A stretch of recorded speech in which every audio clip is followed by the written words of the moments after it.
broad area, put in fill. Imagine the amount of loads they must have taken from around here to fill this all in.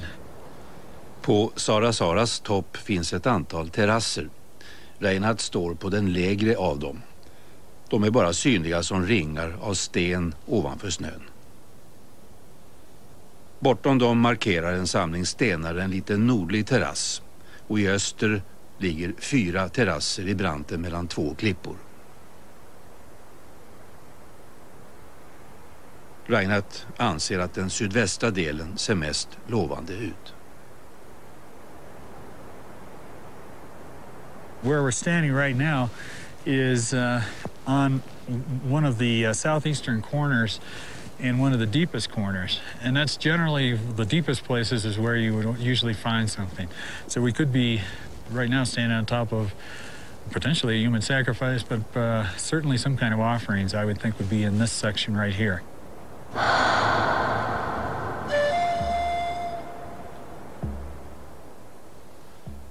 Var det här den sista utsikt ett barn såg för 500 år sedan? Inkafolket ville att de här offren skulle finnas kvar i evighet. Men det dröjde inte ens 100 år förrän katolska munkar gick i barnens fotspår med helt andra avsikter.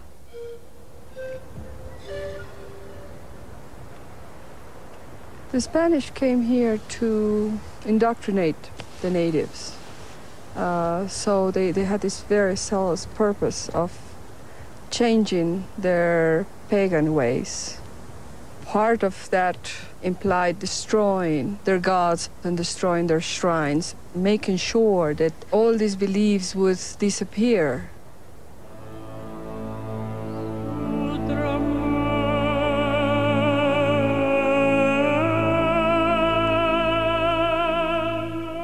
De katolska munkarna nedtecknade inte bara inkafolkets sedvänjor utan letade också upp deras heliga platser och förstörde dem. Och speciellt letade man efter offrade barn.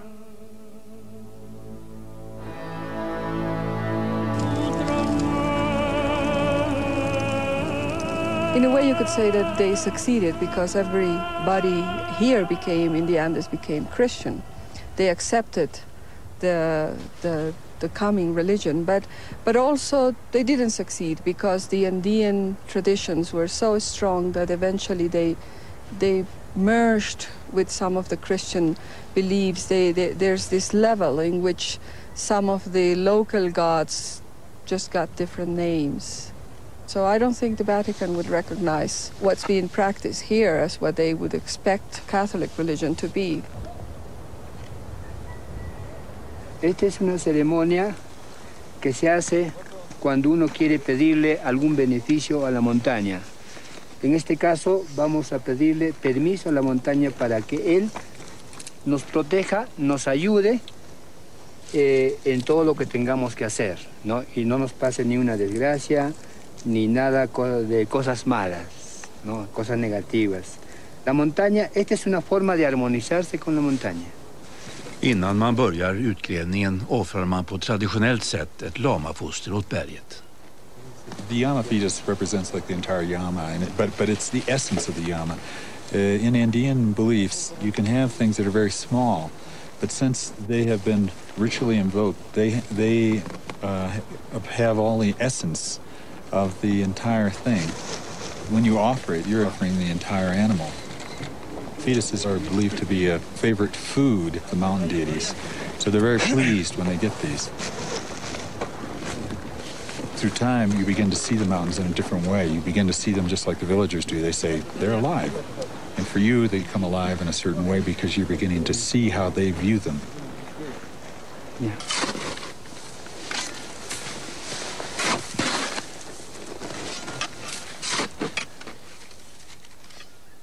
Sedan snön har skottats bort så delar man in platsen i ett rutsystem så att positionen för eventuella fynd kan anges med stor noggrannhet.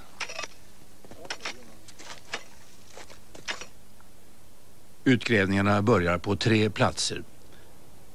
I den södra änden där murarna är högst och på terrassen i mitten. En grupp gräver den norra terrassen. Varje tillgängligt kärl används för att smälta snö i. Where water really comes in important is not so much here. It just can't make that much of a dent in this kind of frozen. When it comes in really important is when you find some artifact or a mummy bundle, and then you can work around it carefully. Or even sometimes they're frozen rock hard into the ice, a mixture of rock and ice, and you can melt it around it and free it without damaging the textiles.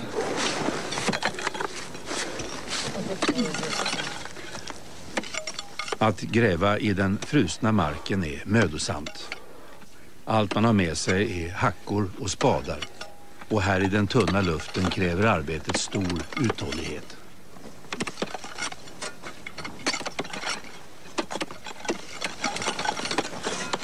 It's inevitable in the course of dealing with hard terrain like this that sometime you're going to actually hit an object. And fortunately that's happened very rarely.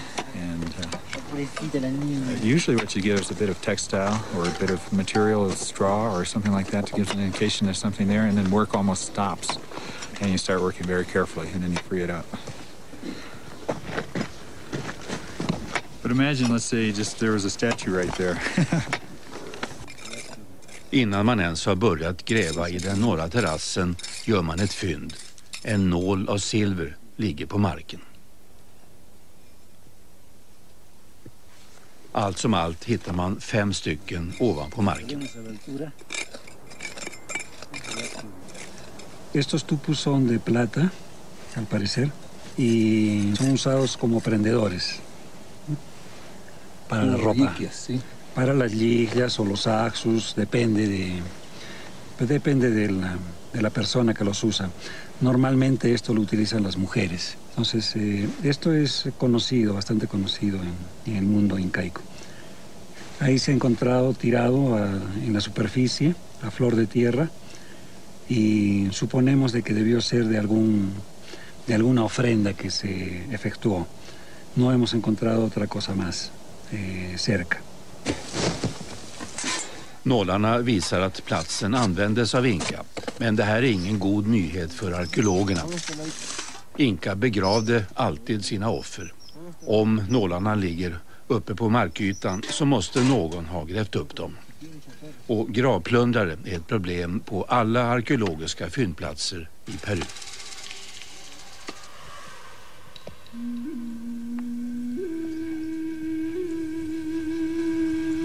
En annan forntida begravningsplats är ett typiskt exempel.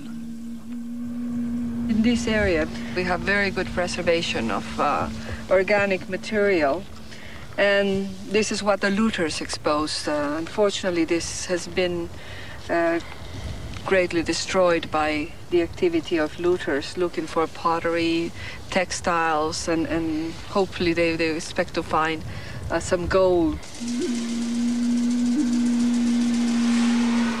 Because of some superstition, when they find the mummy, they will take the head away violently and throw it away and separate it from the body.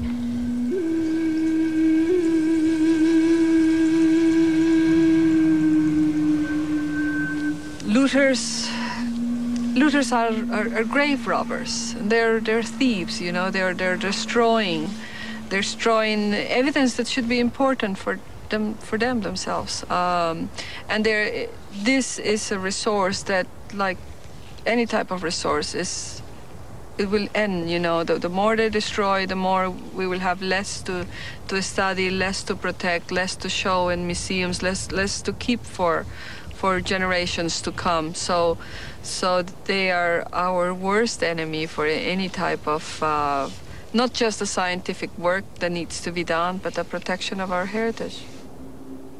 Gravplundrarna är speciellt intresserade av gravplatser där man har offrat barn.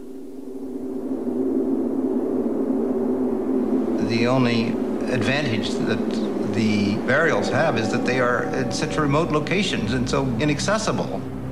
But of course the fame and worldwide publicity associated with this undoubtedly inspires the vaqueros and the diggers to climb to the mountaintops and dig for their portion of gold and the rewards that they can find there. There's hardly any mountaintop that has not been looted, including this one. Unfortunately, there has been use of dynamite that have exploded bodies. Once I even pulled out, to my amazement, an ear from a wall at 20,000 feet. So it was exploded by people who wanted to get at the artifacts. När man inte hittar några föremål så vill man avsluta utgrävningen av den norra terrassen. En la plataforma que estamos trabajando. Bueno, yo pienso que ahí prácticamente no vamos a encontrar ya nada. Ahora me gustaría saber cómo anda tu trabajo arriba. Más lento que el tuyo. No, bueno, es todo congelado y por eso ya sería unos días antes que podemos realmente realizar algún descubrimiento. Sí, ¿Unos días? Unos días. ¿O unos meses? No, en una plataforma alta creo que hay posibilidades dentro de 2 días de llegar a profundidad donde ojalá se pueda encontrar algo, ¿no? Bueno. Utgrävningen går långsamt, men så stöter man på ett lager med gräs. What we've hit at about 50 centimeters is some nice batch of what they call ichu. It's a wild grass and some pieces of wood. That's a good indication that we're on the right track. You wouldn't find this kind of thing unless there was some kind of offering that they were making. Gräset och träbitarna måste ha burits hit upp eftersom det inte växer något på den här höjden. Men än syns inga tecken på något intressantare fynd.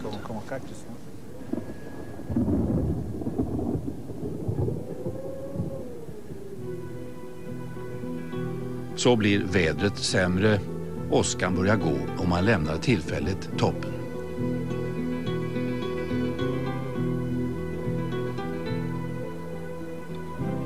När man senare återvänder upptäcker man en bit tyg nära huvudterrassen.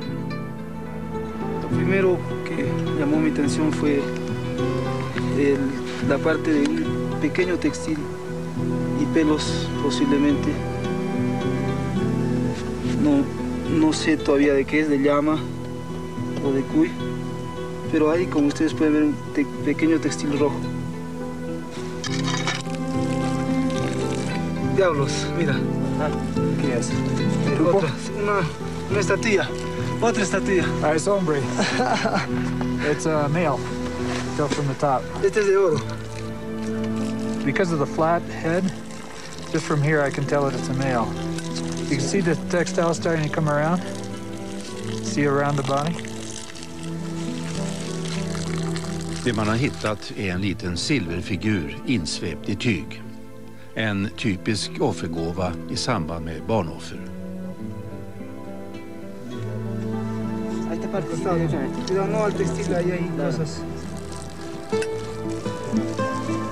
Strax därpå upptäcks en andra silverfigur.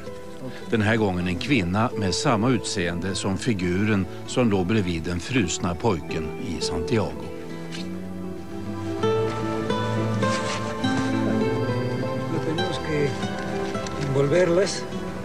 There's probably a lot more offerings in little nooks and crannies around here.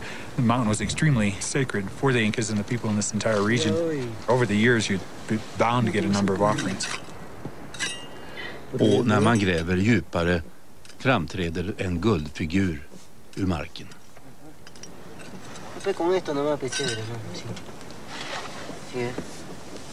Posiblemente una vicuña de oro. A diferencia que estamos por lo general encontrando llamas de plata o de oro.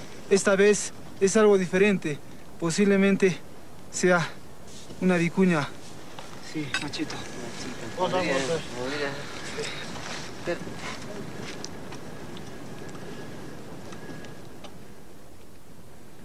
Och sen hittar man en figur av snäckskal. Una llamita, pero de Spondylus. Es una concha marina que se encuentra en el Ecuador, en el norte del Perú. Miniatyrer av snäckskal var tillsammans med små figurer av guld och silver mycket vanliga gåvor till offerbarnen. Nålarna hittades i norra delen medan figurerna kom från en liten skreva öster om huvudterrassen. Antalet fynd börjar bli förbryllande. What's ironic is this is a teeny little platform. Those are huge platforms we have on the other side. We haven't found anything yet, but that's probably because it's deeper. You have a small platform like this and you have a better chance of finding something quickly because it's shallow. Så upptäcker man något i södra delen av offerplatsen. Det glänser av silver i den grusblandade isen. What they just uncovered here is a silver Yama figurine. You just see a bit of it here. It's beautifully preserved. What's really exciting us is that just below it is some of this straw and rope, and we thought there might be a burial here, and here we see this hole. In other words, we're seeing ice, which means there's a hole there. With this Yama figurine in front of it, it's quite possible that we'll find the human sacrifice here when we continue digging. För första gången på minst 500 år kommer lamafiguren upp i dagsljuset. Es una llama de plata macho que ha estado en posición, o sea, mirando al noreste. Fyndet gjordes i det sydvästra hörnet där man först trodde att det kunde finnas en frusen mumie. Silverlaman grävdes fram strax utanför muren.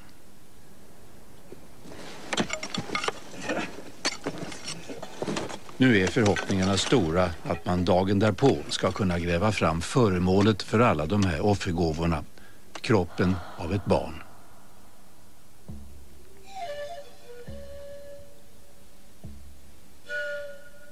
På senare år har rättsläkare fått tillfälle att studera de hårdfrusna barnen i detalj, och det har lett till att den fredliga bilden av offerriten har krossats.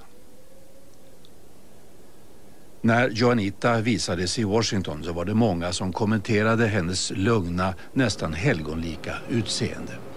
Men samtidigt så togs det tredimensionella datortomografibilder av henne.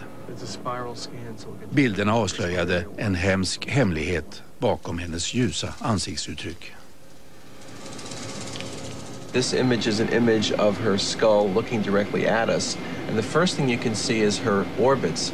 The eye socket, the left orbit is nice and round, it's perfectly normal. The right orbit is kind of compressed, and you can look at the lateral wall and there's actually a fracture. If we then rotate this image, and you can see this line in her frontal bone, which is evidence of a skull fracture. It's a fairly significant fracture, and you look at both of these together, it's a type of evidence that someone who was struck by a hard blow in the side of the head, maybe by a rock or by a stick or by a club, and basically bled internally, and that's how she died.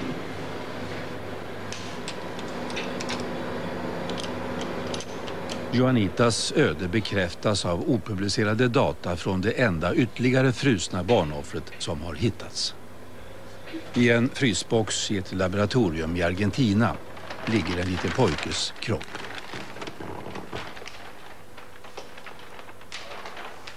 Den hittades 1985 uppe på Sydamerikas högsta bergstopp. Övre delen av huvudet har legat exponerad och är skadad, men resten av kroppen är fullständigt bevarad. En obduktion avslöjade grymma detaljer om hans sista ögonblick.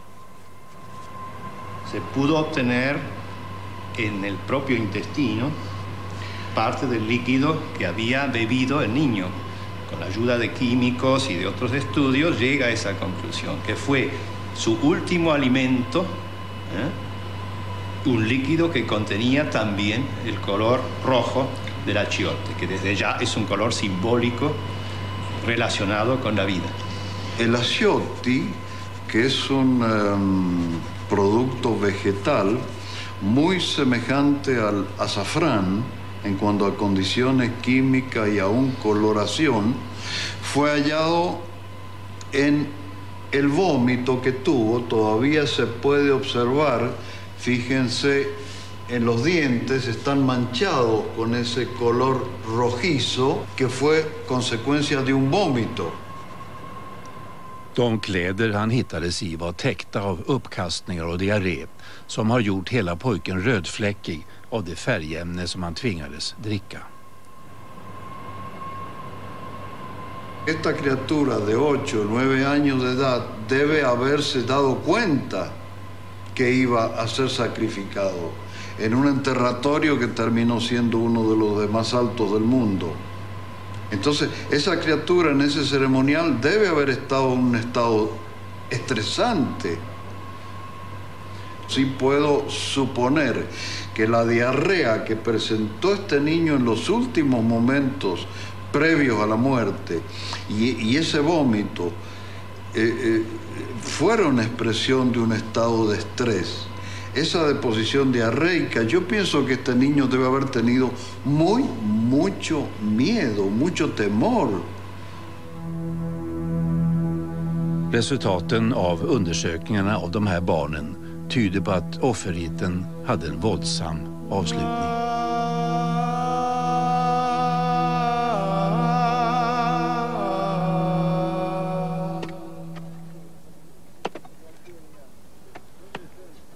Reinhards expedition till Sara närmar sig sitt slut. Den lilla skrävan fortsätter att ge ifrån sig offergåvor. Allt som allt 7 stycken. Däribland en vacker mansfigur i guld. Det isfyllda hålet är däremot en besvikelse. Flera timmars hackande och behandling med varmt vatten avslöjar inget utom mera gräs.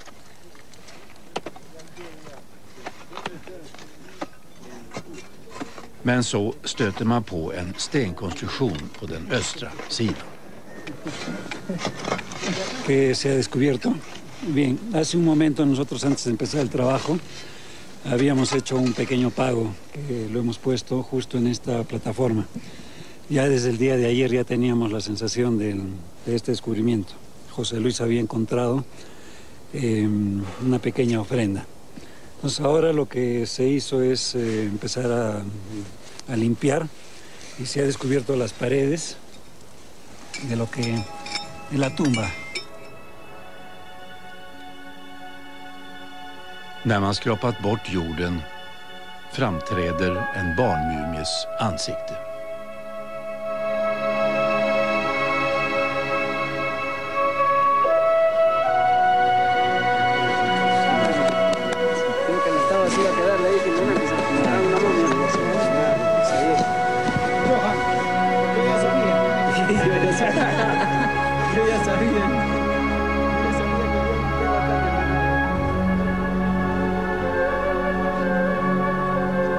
I smelled it before. That's why I thought there was a mummy here even before they found it. And that means that usually it's already decomposed to a degree. So we're getting there. Going to be textiles. What looks like there's still some textile left, although damaged, and a skeleton. But the nice thing is we'll get the whole complex, and we'll get it in situ, and we get all different artifacts. You can already see a statue here. There's going to be other when they found the silver statue right there. So there's going to be more stuff that's going to be found in association with it. And that's the kind of things that really makes this exciting.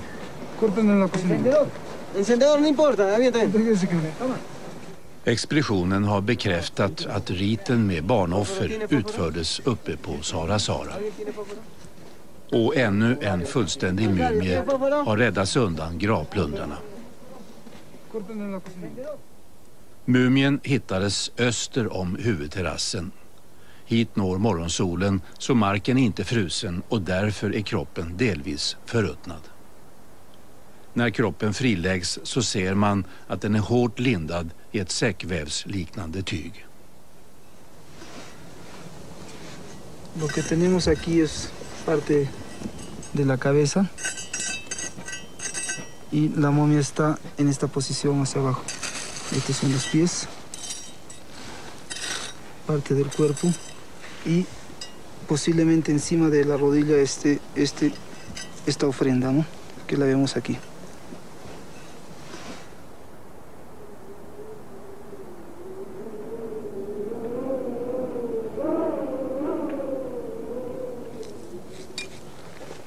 Under jordlagret skymtar man färg. Och det är det typiska 500-åriga randiga inkatyget. No hay acá, profe, porque está buscando, no hay. Bueno, a mí no me da usted, ¿eh?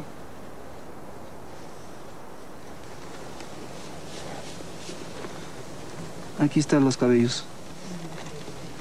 Strax under textilierna hittar man indikationer på vilket kön barnet tillhör.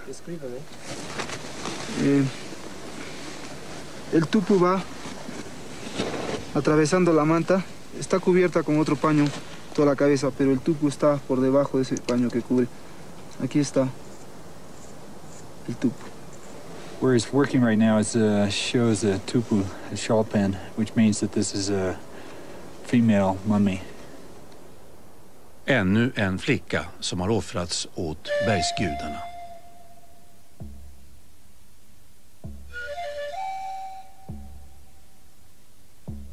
Hon var den som utvaldes till offer av sitt samhälle och blev hyllad av inkahärskaren själv. Lastad med offergåvor gjorde hon den långa vandringen till det heliga berget Sara. Hon klättrade där högre än hon någonsin hade gjort förut, ända upp till toppen.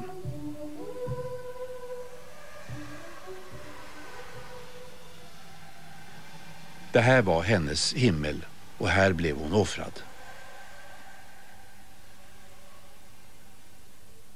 Nu gör hon en ny resa. Försiktigt lyfter man upp den jordiga och halvfrusna kroppen ur graven. Hon ska föras ner för berget igen och vidare till en frysbox. Innan hon bärs ner så får hon namnet Sarita, lilla Sara, efter det berg som har varit hennes hem i 500 år.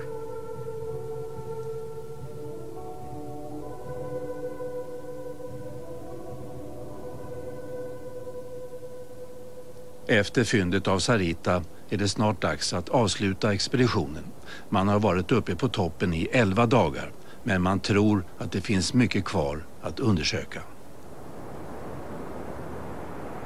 There's been some looting, but there's also a tremendous amount that hasn't been touched. And it's a very, very big site, really, and with a lot of different smaller sites. And we still have quite a bit of work ahead of us to get to the bottom of it. We'll give some thought to how to make this a more efficient operation when we come back next year.